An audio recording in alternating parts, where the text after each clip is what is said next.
Tonight on UCTV News, a record-breaking Huskython. How much was raised? Plus, activists fight for the repeal of a law that was used to arrest 2 UConn students. What they are demanding ahead. UCTV News starts right now.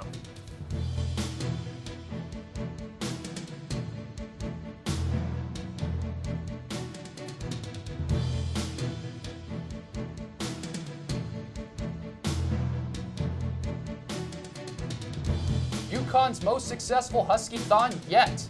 Good evening. Thanks for joining us. I'm David Askew. And I'm Josh Oculam. Students spent 24 hours dancing the night away in the Fieldhouse over the weekend to raise money for the kids.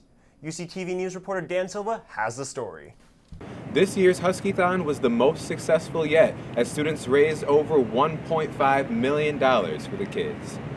At 6 o'clock on Saturday night, students and kids began to enter the Greer Fieldhouse, where they would spend the next 18 hours dancing and performing to raise money.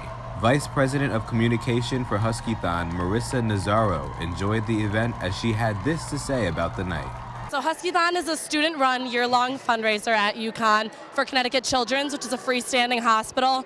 So what freestanding means is that they wouldn't be able to give the care that they give without the donations of generous supporters. So it culminates in this 18-hour dance marathon that we're doing tonight, but it's a year-long active effort by 3,000 UConn students.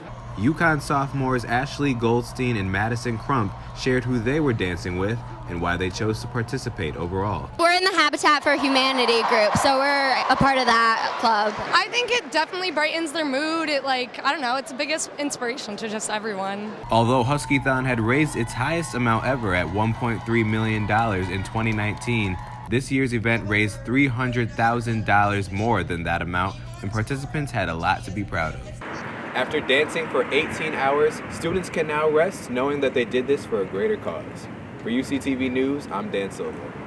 The Associated Press reports that Connecticut state legislators are considering repealing a law that bans ridicule based on race, religion, or nationality.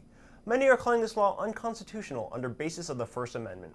This law, from 1917, was the basis of the arrest of 2 UConn students who were yelling racial slurs on campus back in October. A public hearing on the bill is scheduled for Friday. Dan Hurley may have taken over Kevin Ollie's coaching spot, but he didn't exactly escape Ollie's lawsuit. The Hartford Courant reports that Hurley has been subpoenaed in the arbitration between Ollie and the university over whether or not Ollie is owed over $10 million left on his contract from when he was fired in 2018. UConn released a statement calling the subpoena disappointing and a needless distraction. Geno Auriemma was a featured speaker at Kobe and Gianna Bryant's celebration of life last Monday at the Staples Center. Geno spoke of his connection with the Bryants and their relationship to UConn. UConn basketball alum Diana Taurasi also spoke. Bryant and Gianna passed away in a helicopter accident late last month. 3 UConn football players were arrested last week after burglaries in South Campus over Thanksgiving break. UCTV News reporter Reagan Schiappa has the details. This just in, 3 UConn football students face charges of burglary on campus from an incident back in November, according to the affidavits obtained by UCTV News from UCPD. Defensive backs Ryan Carroll and O'Neill Robinson, as well as running back Kian Gillespie, are accused of stealing a video game console, a television, and clothes from a dorm. As well as the charge of burglary, the sophomores are also faced with larceny and false statements. Carroll was charged Tuesday, while Gillespie and Robinson turned themselves in to the police this past week. A statement from the UConn Athletics Department says, "We are aware of the situation regarding 3 student athletes, 2 of whom are no longer members of the football team. We have been in communication with the appropriate parties and will continue to cooperate with the authorities throughout the process." The affidavits report all 3 parties went back to their room to drop off the items they took. After dropping off the stolen items, the parties decided to go back to the room to see what else they could take. We will continue to follow this and post updates on Twitter at UCTV News 14. Reporting for UCTV News, I'm Reagan Schiappa. The home of former Mansfield town manager Derrick Kennedy is up for sale, described as a dream home by Realtor.com. The 5-bed, 4-bath house is listed at $624,900 and has over 4,000 square feet. The home was last occupied by the Kennedy family before they got out of town after Kennedy was reported to have made racist comments and created a hostile work environment at Town Hall, most notably saying, "I hate black people." Kennedy stepped down after the town council delivered to him a vote of no confidence.